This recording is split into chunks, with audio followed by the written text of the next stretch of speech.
Nos honran con su presencia la doctora Laura Cecilia Pautasi, la maestra Larisa Pineda y la maestra Laurelisa Pérez Gómez. Me permitiré darles una breve semblanza del muy extenso currículum de nuestros ponentes. Como primera ponente es un placer presentar a la doctora Laura Cecilia Pautasi. Es investigadora principal del Consejo Nacional de Investigaciones Científicas y Técnicas, el principal organismo dedicado a la promoción de la ciencia y la tecnología en Argentina. Es investigadora permanente del Instituto de Investigaciones Jurídicas y Sociales Ambrosio L. Gioja, Facultad de Derecho de la Universidad de Buenos Aires, graduada de la Facultad de Derecho de la Universidad Nacional de Córdoba, especialista en planificación y gestión de políticas sociales, doctora por la Universidad de Buenos Aires, área de Derecho Social. La doctora se desempeñó como experta independiente y presidenta del Grupo de Trabajo para el Análisis de los Informes Nacionales previstos en el Protocolo de San Salvador desde el 2009 hasta el 2018. Damos inicio a nuestra primera mesa de trabajo. Quiero recordar el orden de la mesa que empezará por la ponencia de la doctora Pautasi, seguido de la ponencia de la maestra Pérez, para finalizar con la aportación de la maestra Pineda. Bienvenida, doctora Pautasi. La dejo con su auditorio. Muy buenos días, muchísimas gracias por esta invitación, un especial reconocimiento al programa de Derechos Humanos de la Universidad Nacional Autónoma y a mi queridísima amiga, en primer lugar, y luego gran colega, con quien hemos aprendido muchísimo en este proceso, que es la maestra Laurelisa Pérez, a quien todo mi reconocimiento por todo el proceso en la discusión del tema que hoy nos convoca, que es el sistema de indicadores, o este monitoreo, y en esta mesa particularmente del Protocolo de San Salvador. Me voy a permitir compartir, y también quiero agradecer precisamente al programa por permitirnos también organizar estos 2 días de jornadas al Grupo de Investigación Interdisciplinario de Derechos Sociales y Políticas Públicas de la Facultad de Derecho de la Universidad de Buenos Aires. Me voy a permitir compartir una breve presentación en donde el objetivo de esta presentación es compartirles cuál fue el derrotero, o en tal caso me gusta más decirlo en términos positivos, de cómo fue la construcción de este sistema de monitoreo en el marco del Protocolo de San Salvador. Y me he permitido titularla como el valor de ser los primeros, o en todo caso, el valor de iniciar este proceso. ¿Y por qué me voy a referir a iniciar este proceso? Porque, en primer lugar, me voy a concentrar en plantear cuáles fueron los efectos y el proceso en el cual tuvo lugar el monitoreo del Protocolo de San Salvador. Es decir, por qué pensamos que los indicadores eran muy importantes en términos de construcción de un sistema de validación y un sistema de monitoreo del Protocolo de San Salvador. En segundo lugar, la relevancia de la información y particularmente concentrarme en el monitoreo del protocolo en sí mismo y compartir algunas, y en diálogo, y ahí para iniciar el diálogo con mi querida colega y amiga Laurelisa Pérez, cuáles han sido algunas de las lecciones aprendidas en este proceso. El ser los primeros da, lejos de ser una ventaja, da un enorme desafío, porque es poner en marcha un sistema en el cual partimos de un consenso en este siglo, donde desde la Declaración del Milenio, ese instrumento que 189 países del mundo firmaron, y donde se incorpora no solamente esos primeros 8 objetivos de desarrollo sostenible, donde se concentraba centralmente los esfuerzos internacionales en reducir principalmente la pobreza, con una mirada sobre esta necesidad de que en este siglo XXI era inaceptable esos niveles de pobreza estructural que atravesaban a los distintos continentes, sino particularmente porque en esa Declaración del Milenio se implementa una de las herramientas centrales en términos de metodologías de incorporación del concepto y de las garantías de derechos humanos en el ámbito de las políticas públicas. Me refiero concretamente a la metodología del enfoque de derechos humanos, que fue central en términos de consensos regionales, y ahí nos vamos a situar ya en América Latina y el Caribe, pero centralmente en América Latina, donde esta metodología del enfoque de derechos humanos hace su desembarco y donde precisamente era fundamental, luego de la experiencia recorrida en los años 90, 1990, de fines del siglo pasado, de este cambio de paradigma en términos de la institucionalidad del sistema de derechos humanos, En tanto, en el campo específico de las políticas sociales, se había transformado una matriz de universalidad, o al menos una vocación de universalidad, por una lógica de focalización. Y en esa lógica de focalización, los programas se direccionaban ya no sobre personas titulares de derechos, sino sobre beneficiarios de políticas sociales. Entonces, el desafío de este siglo era precisamente restituir ese ejercicio de derechos, promover un empoderamiento ciudadano activo y precisamente garantizar, en términos de obligaciones de los estados, el conjunto de derechos económicos, sociales, culturales y ambientales. Y ahí voy a recuperar ese valor de la incorporación de estas categorías transversales dentro del sistema interamericano. Pero a su vez también este valor del enfoque de derechos humanos, ese concepto de enfoque, que es una de las producciones contemporáneas más interesantes desde el feminismo, porque precisamente esa idea de enfoque viene de esa experiencia del feminismo, en la definición que necesitamos atravesar la institucionalidad pública. El caso del feminismo refiere precisamente a esa asimetría de poder, y esa asimetría de poder solamente puede ser desmontada, transformada, si lo utilizamos de manera transversal. Ese concepto de enfoque, pocas veces reconocido en esa autoría del feminismo contemporáneo, y toda su experiencia también, es tomada desde el enfoque de derechos humanos para recordarle en este siglo a los estados, y ahí el valor también de la Oficina del Alto Comisionado de Naciones Unidas en promover este enfoque y de todos los órganos regionales en esta dirección, precisamente a recordarle a los estados que los compromisos en pactos y tratados internacionales tienen un carácter vinculante y son obligaciones que tienen que, tanto en su carácter de obligaciones positivas, es decir, de hacer, como en obligaciones negativas, tienen que integrar el núcleo duro de producción de la institucionalidad pública. Es decir, tienen que responder a estas obligaciones contraídas en los pactos y tratados internacionales de derechos humanos y quedar reflejadas en la matriz correspondiente a las políticas públicas del Ejecutivo, a la resolución del Poder Judicial en términos de interpretación de esa normativa, pero también precisamente en las respuestas del Poder Legislativo y en esa construcción normativa. Entonces, sobre esta base viene la relevancia de los datos en derechos humanos. Y esto también es un cambio de paradigma que se instala en este siglo XXI. ¿Y por qué? Porque era sumamente importante avanzar en algo que ya había sucedido en el sistema de protección internacional, que era a partir del monitoreo del Pacto Internacional de Derechos Económicos, Sociales y Culturales, y era necesario avanzar en mayor precisión. Es decir, ir avanzando respecto a esa lógica de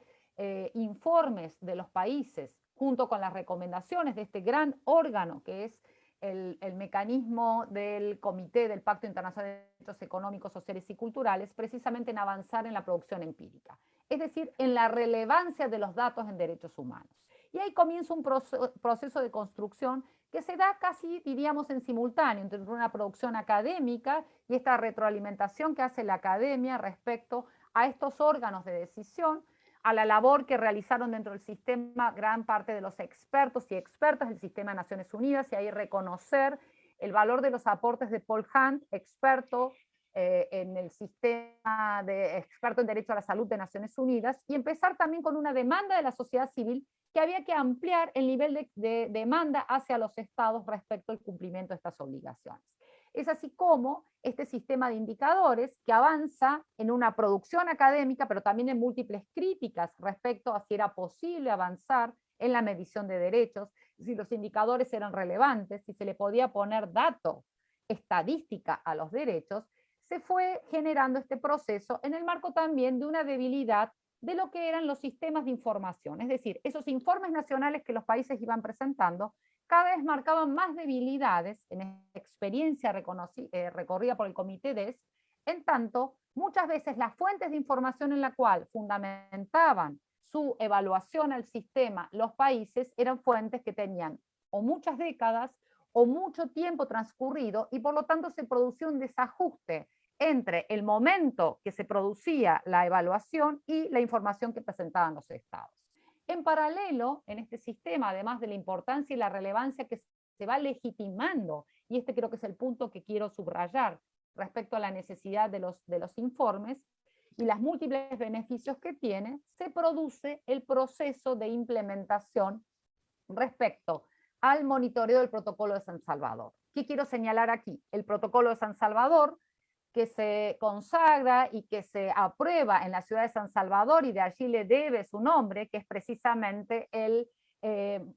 protocolo adicional a la Convención Americana en materia de derechos humanos, y específicamente en materia de derechos económicos, sociales y culturales y ambientales, y allí es importante recordar que eran precisamente el campo de derechos que no había quedado incorporado en el Pacto de San José de Costa Rica. De allí la relevancia que en 1988 se aprueba este instrumento tan importante. Y en paralelo se va definiendo, y ahí es importante también ver, y por eso ese carácter pionero, que precisamente la propia Asamblea de la OEA aprueba en el año 2005 la necesidad de construir un sistema de monitoreo en base a indicadores. ¿Qué significa esto? Precisamente, y seguramente Laura Elisa se va a explayar mucho más en esto, pero que había una obligación contenida en la norma, en este caso el protocolo de San Salvador, que regula un primer momento inicial de definición de los derechos económicos, sociales y culturales. Y allí quiero recordar el carácter vivo que tiene nuestro sistema de derechos humanos. Como dice nuestra colega Flavia Piovesan, siempre son un punto de partida y nunca de llegada. Por lo tanto, ese momento inicial de definición en el protocolo San Salvador de Derechos Económicos, Sociales y Culturales necesitaban ser interpretados de acuerdo a aquellos estándares que todo el corpus de derechos humanos ha establecido, y luego venía este proceso de definición de indicadores. Es decir, aquella posibilidad de validarlo respecto o ver precisamente la ausencia, la falta, el incumplimiento o la violación concreta de derechos humanos a partir de estas herramientas estadísticas y también cualitativas para iniciar este proceso. Estos estándares que decíamos, que era la base o el piso inicial en el cual teníamos que generar este proceso de monitoreo, ustedes ya lo conocen, es desde el estándar de la obligación del Estado de establecer políticas de corte universal, con el contenido mínimo pero hacia el contenido máximo, con los recursos y el máximo de recursos disponibles, el principio de progresividad y no regresividad, que es un estándar central, igualdad y no discriminación, producción y acceso a la información, acceso a la justicia en sentido amplio y participación social y empoderamiento ciudadano. Por razones de tiempo no podemos introducir en cada uno de ellos, pero asumo que este auditorio lo maneja, pero allí centralmente fue todo ese proceso, y vuelvo a destacar el carácter pionero, de definir qué herramientas conceptuales, qué indicadores nos iban a permitir, en base a estos estándares definidos, poder interpretar las obligaciones contenidas en el protocolo de San Salvador. Y allí el valor pionero, vuelvo a insistir, de un proceso que se dio entre este protocolo, que tiene un número de 17 ratificaciones a la fecha, y que estas ratificaciones del protocolo de San Salvador, que incluyen un conjunto muy amplio de derechos económicos, sociales y culturales, se les dio mandato al grupo de trabajo para el análisis de los informes nacionales de monitoreo del protocolo de San Salvador, que fue definido en el año 2007, que se integró en el año 2010, y que allí, a partir de un mandato establecido en esas normas del 2005, donde la Asamblea General de la OEA establece que el sistema debería organizarse a partir del cumplimiento de indicadores, con un primer antecedente, es que la Comisión Interamericana de Derechos Humanos, en un informe Lineamientos para la definición de este sistema de indicadores, bajo la responsabilidad del por entonces comisionado Abramovich, se genera la base estructural, y de allí, insisto, pionera para definir este sistema. ¿En qué consistió? También por razones de tiempo, son 3 tipos de indicadores centrales que se definieron: indicadores estructurales, de proceso y de resultados, y esto condicen con las bases que el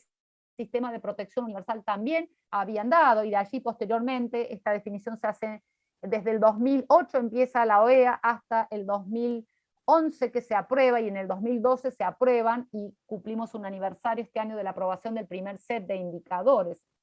respecto a esta conformación. Y las señales de progreso cualitativas en un esfuerzo de poder incorporar metodologías más novedosas respecto a este sistema de indicadores.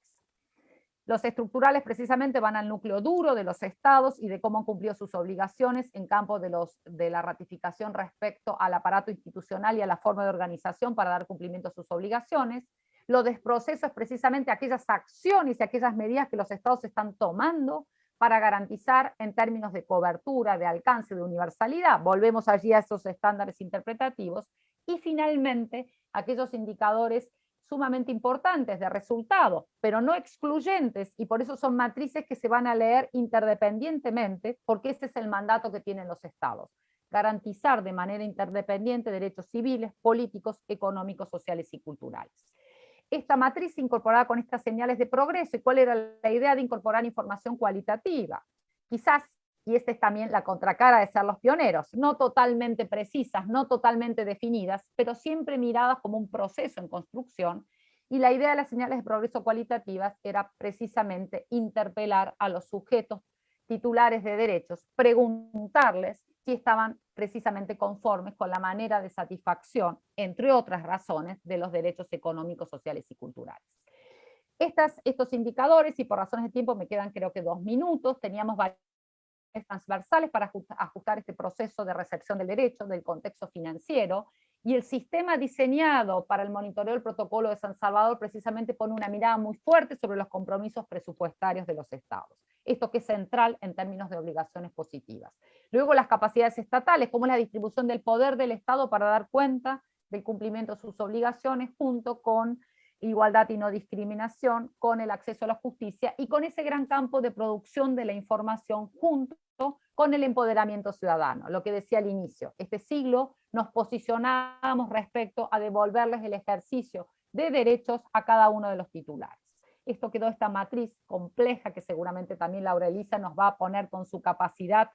educativa y su claridad de ver cómo esta complejidad inicial puede traducirse en un enorme valor de monitoreo. Entonces, así como inicialmente esta cantidad de indicadores pueden asustar, lo que vemos que en el momento del ajuste y del proceso de monitoreo se han ido precisando cada vez más, se han avisado, se han complementado con estas guías técnicas que ha hecho el grupo de trabajo del protocolo de San Salvador, y allí el enorme reconocimiento que tienen los expertos que han trabajado en la definición, con muy pocos recursos, con muy poco apoyo institucional, y han podido avanzar en esta línea. Pero además no solamente este carácter pionero luego se refleja en el avance de la Convención Interamericana de Protección de los Derechos y la Erradicación de la Violencia contra las Mujeres, la Convención de Belén do Pará, que adopta el mismo sistema de indicadores adecuado al cambio del instrumento, que en este caso es la Convención de Belén do Pará, también con enormes desafíos en esta dirección. Y finalmente, la Agenda 2030, ya definidos estos indicadores, la Agenda 2030 avanza con el aporte de la guía de indicadores de derechos humanos de la Oficina del Alto Comisionado para llegar a los 2 últimos puntos en los cuales me voy a detener para continuar en este diálogo y aquí concluir mi exposición. ¿Cuáles fueron las lecciones aprendidas de este proceso? Primero, como dije al inicio, el carácter pionero es sumamente importante porque permitió empujar y destrabar y sobre todo legitimar frente a los estados el valor de los indicadores. A pesar de que los estados nos han reclamado y reclaman permanentemente cierta complejidad, han ido comprendiendo el valor de los datos en derechos humanos, el valor de que estos sistemas de monitoreo que se inician con el protocolo de San Salvador y siguen ya en 3 instrumentos dentro del sistema interamericano de protección, les reportan a los estados no solamente un mero cumplimiento de la evaluación, sino una revisión de su posibilidad. Pero aquí necesitamos todavía mayor fuerza, porque la Agenda 2030 va en esta misma dirección que los Objetivos de Desarrollo Sostenible, pero además necesitamos también sostener a lo largo del tiempo este proceso de monitoreo. Tenemos que volver hacia el valor de los sistemas universales e integrales, pero que actúen coordinadamente. El mecanismo del protocolo San Salvador, los informes que envían los estados, más las recomendaciones del grupo de trabajo, tienen que integrar la matriz resolutiva de las instituciones estatales. No pueden ser simplemente cumplir con un monitoreo, sino que tienen que integrar en estos sistemas. Y esta es una lección sumamente aprendida. ¿Hacia dónde vamos? Donde la sociedad civil cada vez más va valorando este sistema de indicadores y va afianzando instrumentos respecto a cómo incorporarlos, porque eso es muy importante también, que el monitoreo del protocolo de San Salvador empiece a incorporar a la sociedad civil activamente dentro del proceso e incorporar los informes sombra o contrainformes por parte de la sociedad civil. Ahora, aquí como hemos ido impulsando alianzas, ahí nuevamente reconocer el valor del trabajo que ha realizado el grupo de trabajo del Protocolo de San Salvador, impulsando alianzas con otros actores, impulsando alianzas con órganos de fiscalización, como el caso de la Corte Interamericana de Derechos Humanos, pero allí centralmente es poder conjugar una agenda de protección universal como la Agenda 2030 con una agenda de protección que va construyendo este sistema de monitoreo. Entonces, finalizo mi intervención para abrir este diálogo en pensar qué estamos haciendo en concreto, luego de haber tenido y de tener la posibilidad de un mecanismo tan activo, tan completo y también complejo, y valorar que la complejidad aporta sus posibilidades de poder medir progresividad, no regresividad, de darle un valor técnico a todo el sistema, y qué estamos haciendo precisamente para liderar este proceso en cada uno de nuestros países. Entonces concluyo con la idea y con la pregunta: ¿qué estamos haciendo y hacia dónde vamos? Las herramientas están disponibles. En tal caso, y adelanto mi respuesta, necesitamos hacer un uso político, un uso académico y un uso técnico de este inconmensurable mecanismo que se ha generado desde el Protocolo San Salvador. Muchas gracias. Muchas gracias, doctora Pautasi. Toca el turno de la maestra Laurelisa Pérez. La dejo con su auditorio, maestra. Muchísimas gracias. Buenos días otra vez a todas y todos. Es para el Programa Universitario de Derechos Humanos muy relevante el poder desarrollar este seminario con la presencia de estas destacadas personalidades. A mí me toca hablar de la metodología